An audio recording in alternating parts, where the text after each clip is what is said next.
আলাইকুম, সবাই কেমন আছেন? আশা করি সবাই ভালো আছেন। Welcome back to our another blog. তো আজকে আমরা আলু দিয়ে কাঁঠালের বিচি দিয়ে ইলিশ মাছের ঝোল রান্না করতে যাচ্ছি। তো ভিডিওটা শুরু করার আগে চ্যানেলটা জলদি সাবস্ক্রাইব করে দেবেন আর ভিডিওটা লাইক করে দেবেন। কড়াইতে পরিমাণ মতো তেল দিয়ে নিছি, এখন দিয়ে দেবো পেঁয়াজ।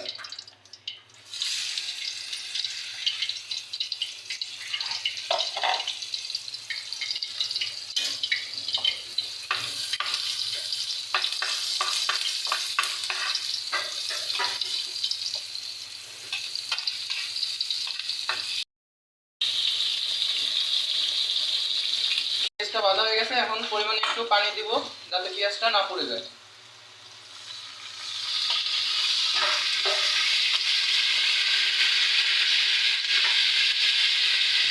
স্বাদ মতো লবণ দিয়ে দিব, হাফ চামচ আদা বাটা দিয়ে দিব, চামচ হলুদের গুঁড়া দিয়ে দিব, 2 চামচ জিরা আর ধনিয়ার গুঁড়া, পরিমাণ মতো মরিচের গুঁড়া,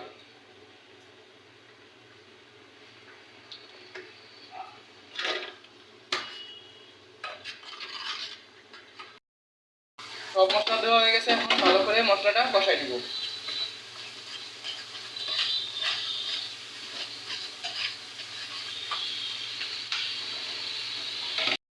মশলা কষানো হয়ে গেছে, মশলার তেলটা ছেড়ে দিছে। এখন মশলার ভিতরে আলু ও কাঁঠালের বিচি দিয়ে ভালো মতন ভুনে নেব।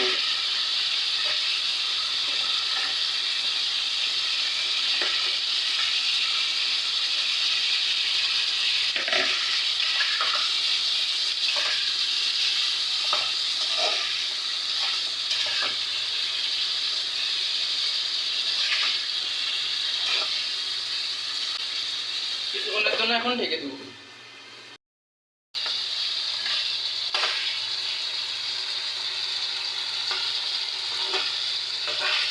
তরকারি কষানো হয়ে গেছে, এখন পরিমাণ মতো পানি দিয়ে মাছ দিয়ে দেব।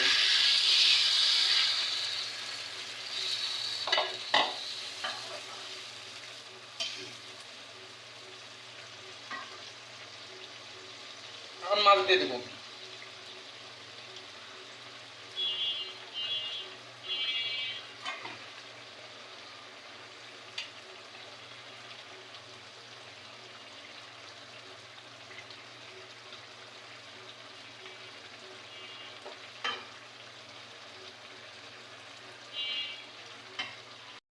ঝোলের জন্য আরেকটু পানি দিয়ে দেব।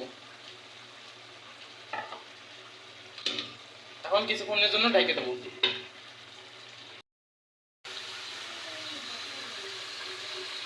আমাদের ইলিশ মাছের ঝোলটা হয়ে গেছে, এখন ঝোল নামাই নেব। ইলিশ মাছের ঝোল হয়ে গেছে। রান্নাটা সবার কেমন লাগলো অবশ্যই কমেন্টে বলবেন এবং চ্যানেলটা সাবস্ক্রাইব করে দেবেন আর ভিডিওটা জলদি লাইক করে দেবেন।